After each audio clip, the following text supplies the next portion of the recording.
What's up, guys? It's T. It's And Truly. We just watched The Walking Dead premiere last night, and we're going to talk about it right now. I gotta say, T, that was probably one of the most satisfying episodes of The Walking Dead in its history up to this point. Exact word I wanted to use was satisfying. Very satisfying season premiere. It feels to me like the budget has also increased, or either they've just blown the entire season's budget on the premiere.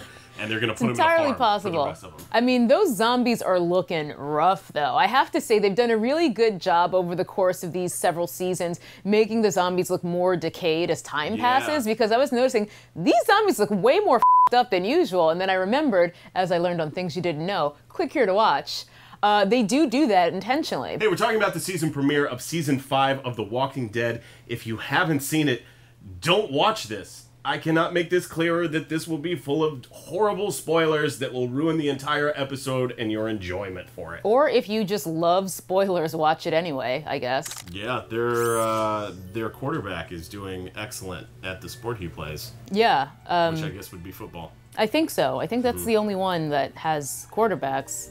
Although there are two footballs, technically. Two footballs? You know, there's the football. Oh, yeah. No, that's true. And then there's football. If we're going more global. But just getting into the actual storyline of the season premiere, I thought it was really great. They really managed to wrap up a lot of loose ends, and the big surprise was that we aren't going to be spending this entire season at Terminus. Yeah, which is real pleasant. I was really nervous that we were going to be in another situation where they've done this several times on the show before. You know, it's just like, there's the farm season, there's the prison season. We've been in these situations before where we're sort of like in one place, and I'm really glad that they're like, okay, we're not doing that this time. We're going to get this over with and move on. And what a way to get it over with. I mean, the way Carol basically busted them out of there was maybe the most badass thing. Oh, and some like commando shit with like the smearing all the blood. That was cray-cray. Yeah. I just want to talk about like the tone of the episode overall. This was, I think, probably the first time that I felt like I was watching sort of a horror movie. Like when they're all like kneeling over the trough, I was like,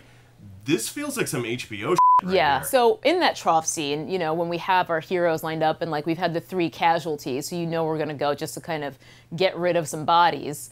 I was really curious and excited to see how they were going to get out of it, and we knew that Rick had his little like weapon there, so I was just waiting to see Rick go back into berserker mode like we saw last season, where he basically Mike Tyson that guy in the throat.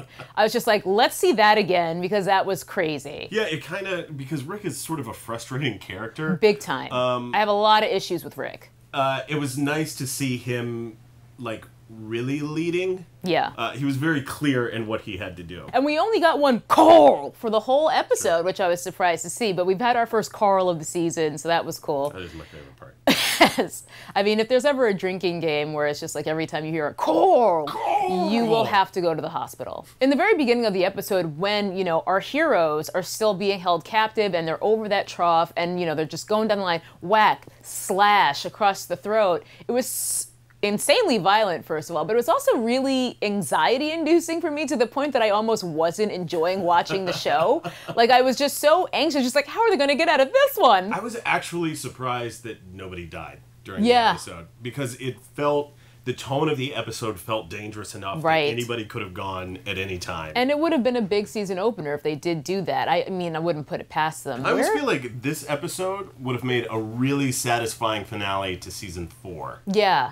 And they pushed it off to sort of give Season 5 a boost while they reset story, which is probably pretty smart on their part. Yeah. And I think in terms of the whole Terminus break, it was really cool. It almost felt like a video game a lot of it, because there were like all these different sort of levels they had to get through to finally get out of there. Killing zombies, killing those Terminus assholes. Yeah, just the sheer amount of carnage in this episode was, I think, a large step forward overall. Yeah. It's sort of getting back to the roots of Walking Dead, with just like blood on blood on blood. You know what? I think I almost could have stayed at Terminus a little bit longer, for like one more episode, just because the last season was so much about everybody's journey there. But then at the same time, it's like, I don't know what other stories you would have done in that setting that would have been interesting or compelling. And true to Walking Dead, you know, historically, I would say there were still many moments where I was just like super frustrated with one of the characters. In this episode, Tyrese, where I was just like, just kill this asshole. The guy who was basically warning him, hey, I'm gonna try to kill you and that baby, because of course Tyrese is still stuck with Judith.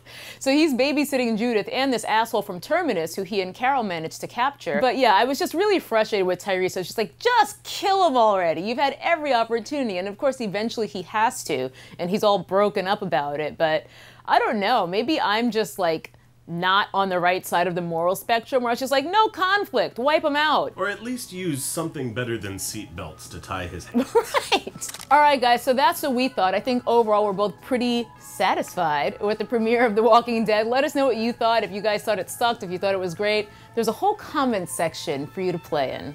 So make sure you subscribe to CineFix and subscribe to CineFix. Do both of those things. It's like knocking out your to-do list and killing two birds with these I'm done. This is awful. Get out while you can.